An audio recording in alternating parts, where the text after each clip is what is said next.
Wow, friends! I have a very important update for all Social Security and SSI beneficiaries. The Social Security Administration has just made a big announcement in regards to future monthly benefit payments. Many seniors and retirees will be able to claim a big benefit boost, but friends, some individuals may be left out of receiving this boost.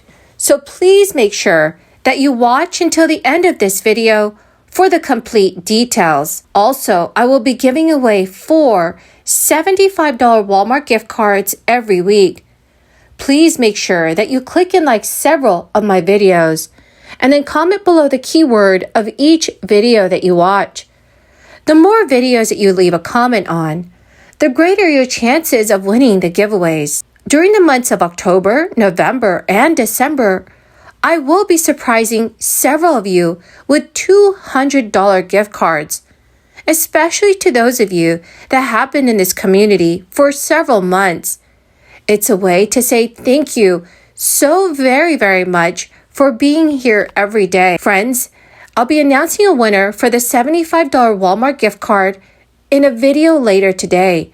So please make sure you stay tuned for that video. Recipients of supplemental security income are slated to receive their monthly $841 payment for November in just 5 days. Recipients did not receive a check this month due to a scheduling quirk, which was October 1st falling on a weekend.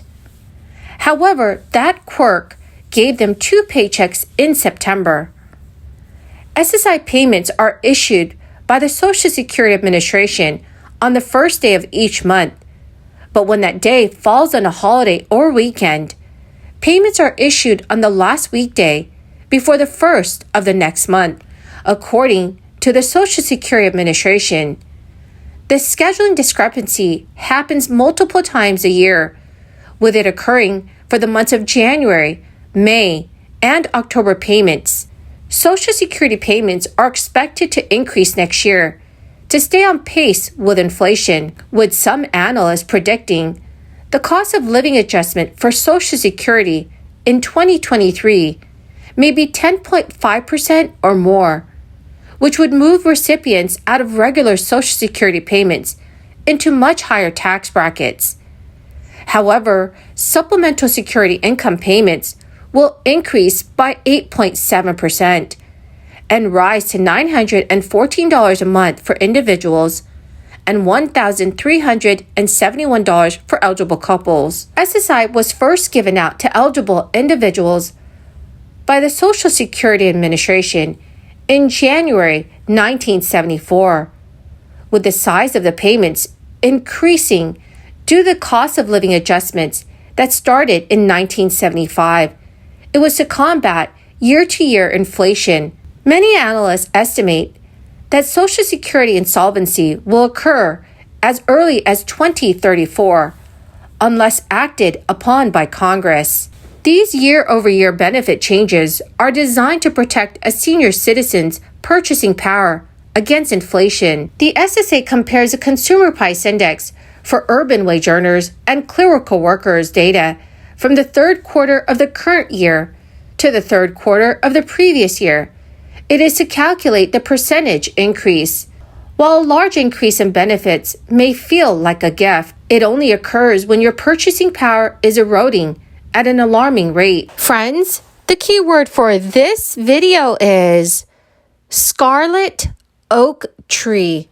If you would like to enter today's Walmart gift card giveaway, please click and like several of my videos and then comment below this keyword, which is Scarlet Oak Tree, and additional keywords of any video of mine that you watch.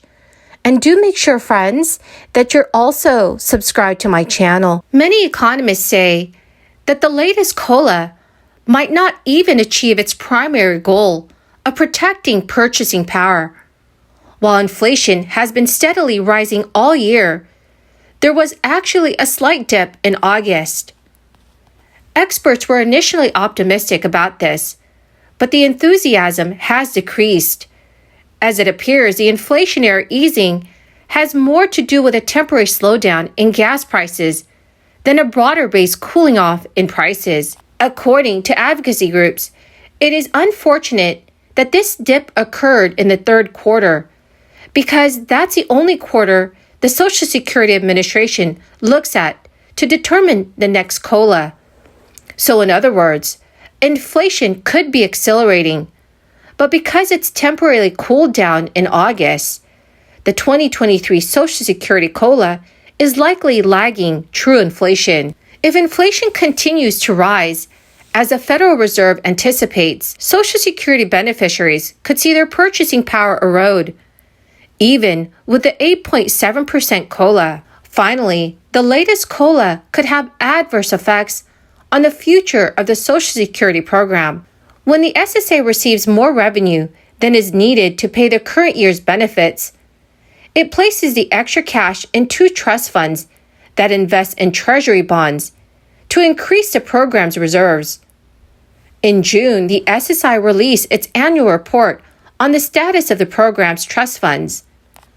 The report stated that the program is facing long-term financial shortfalls, and at the current rate, the trust funds only have enough to supply benefits through the year 2034. With rising interest rates, the investments in the trusts will produce higher yields that could balance out the COLA.